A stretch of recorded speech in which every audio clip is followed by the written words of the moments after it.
let me ask you something.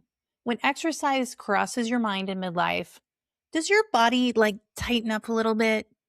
Not because you're confused or from lack of knowledge, but it's more like this quiet hesitation, And then the negative Nancy thoughts start rolling in.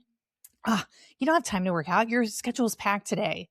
Last night you slept like trash. You don't have the energy for workouts. Maybe you should try again tomorrow. And honestly, maybe the last time you worked out, you were so sore for days that you couldn't even move normally. The stairs and the toilet were no fun. So that voice in your head isn't actually working against you. It's trying to keep you safe. And when I say restart, I don't mean going back to what you used to do. I actually mean rebuilding movement in a way that your body can actually trust right now in midlife and menopause. And if you miss that, restarting exercise in midlife turns into the same burnout loop that you remember from your younger days. You already know that too well. Hey there, I'm Cam Allen, and welcome back to the Menopause Method. We're going to talk about why restarting fitness at this stage feels so heavy now and what to do about it. Most women say something like this to me. I know what to do. I used to lift weights. I've done this before, but I just can't get myself to start. Does that sound familiar? And it's not because you're starting from scratch. It's actually because you're starting from a memory of the past. Your body remembers what it felt like to push through those workouts. It remembers all the times you ignored the fatigue.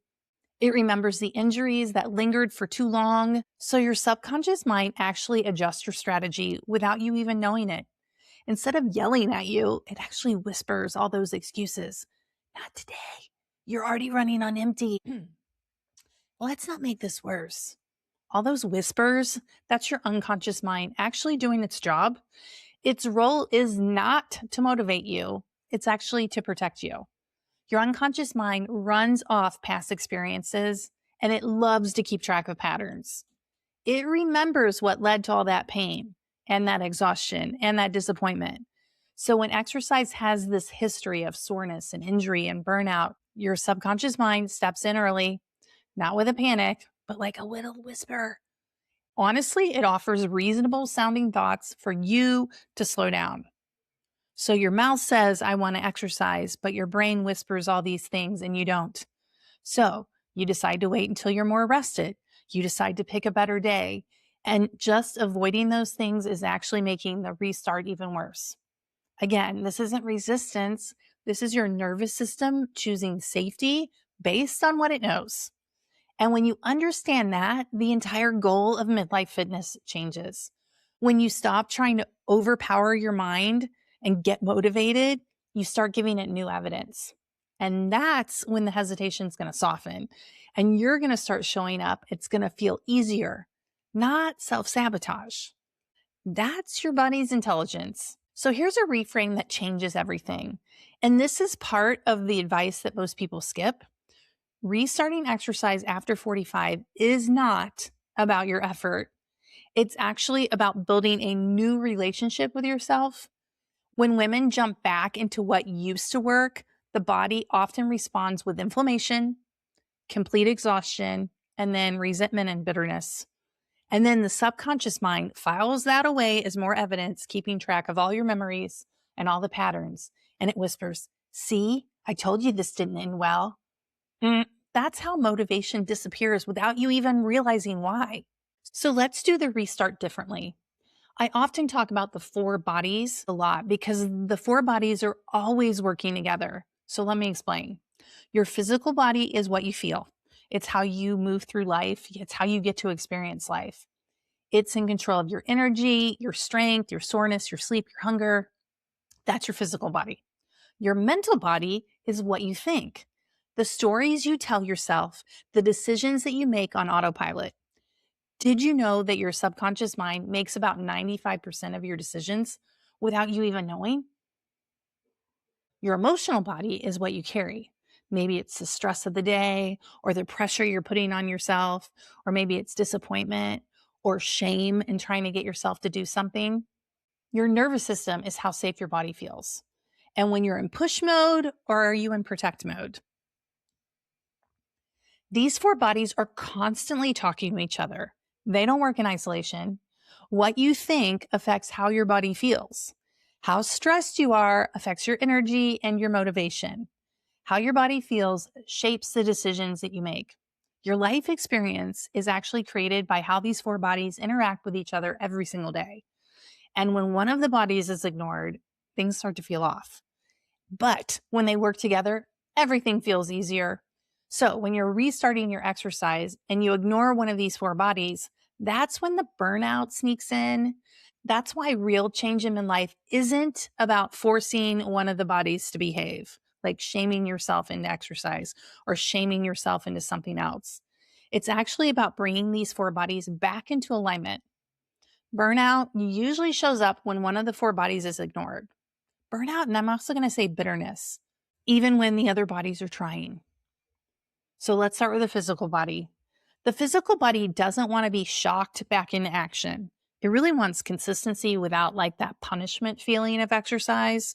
When you think about a woman who signs up for a really hard class after months or years of not exercising and pushes through the class and then avoids movement for the entire week because absolutely everything hurts. Can't wash your hair, can't sit down. Contrast that with finishing a short strength session, walking normally the next day and thinking, wow, that felt solid. That one path builds resilience and the other path builds avoidance. Strength adapts best when the stimulus is just enough to say, pay attention, keep going. What about the mental body? Well, the mental body burns out long before your muscles do. That endless decision making is absolutely exhausting. What should I do today? Should I lift? Should I walk? Should I rest? Do I have enough time to make this count? That internal debate absolutely drains your energy before you even start moving. A simple plan removes all the friction. Same days, same structure, no negotiating. When the brain knows what's coming, it really stops resisting. It kind of lets its guard down. The emotional body. This layer no one talks about when it comes to exercise, but every past attempt leaves a mark on you. The program that you quit, the injury that really scared you, or maybe the phase of exercise that became another thing that you were failing at. Your emotional body remembers disappointment more vividly than it remembers the progress. So instead of asking, how much should you do? Try asking this. What would help you finish feeling proud today? Connect to your emotional state because success changes your emotional tone. Pride replaces the dread and the shame. Confidence replaces that pressure. And that's how consistency becomes actually possible again. So your subconscious mind runs the show quietly. It runs the body. It does not care about the goals you say with your mouth or the plans that you have in your head. It only cares about safety. And if past workouts led to exhaustion or pain, the nervous system learned to associate that movement with absolute threat. And that's when it whispers, hey, you didn't sleep well. You're already really stressed out. Let's just wait until tomorrow. Short, predictable workouts lower that whole alarm system because you can finish that workout without the fallout of your nervous system. Finishing a workout without the fallout teaches your nervous system, hey, this is something new. This is why short workouts matter. Not because 10 minutes is special, but because 10 minutes feels safe to your subconscious mind. You finish, you recover, you wake up the next day without regret. That experience gives your nervous system brand new information. Hey, this didn't hurt me. This didn't push me past my edge. I can do this again. So short workouts retrain the mind by challenging the pattern that it remembers.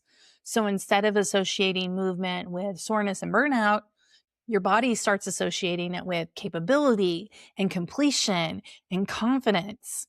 And once your subconscious mind believes that you're safe, it stops whispering the reasons to avoid exercise and it starts allowing consistency to happen naturally. That is how momentum is rebuilt in midlife because this is manageable and this didn't hurt me and we can do this again. So behavior changes happen when the whisper changes. So what does a realistic reset actually look like? Here's an example. It might look like 2 10-minute strength sessions during the week, walking when you're on the phone, maybe running errands, stopping the workout before you feel wiped out. A few short strength sessions a week with real walking built into real life, not perfection. Stopping while your energy is still there. And really, missed days do not require your drama. Literally, the very next decision, you can be back on track. They just require you to continue. Progress happens when your body starts to trust you again. So the next time the negative Nancy mind chatter starts, I want you to listen a little closer. She's not really asking you to stop. She's asking you to start again differently. If this episode helped you in any way, be sure to hit subscribe. This channel is all about midlife strength, your nervous system, how your brain works, and realistic change. Leave a comment and tell me what has made restarting exercise so hard in midlife. I love your comments and I read every single one of them. And if you want a simple, supportive way to rebuild your strength, you got to check out the Menopause Minis. They are linked below. For structure and accountability, I have a Move the Dial Accountability Club. I also have that linked below. And if you want personal guidance, you can always apply for one-on-one coaching. You really don't need more pressure. You need a body that trusts this whole entire process again. Thanks for being here, and I'll see you next time.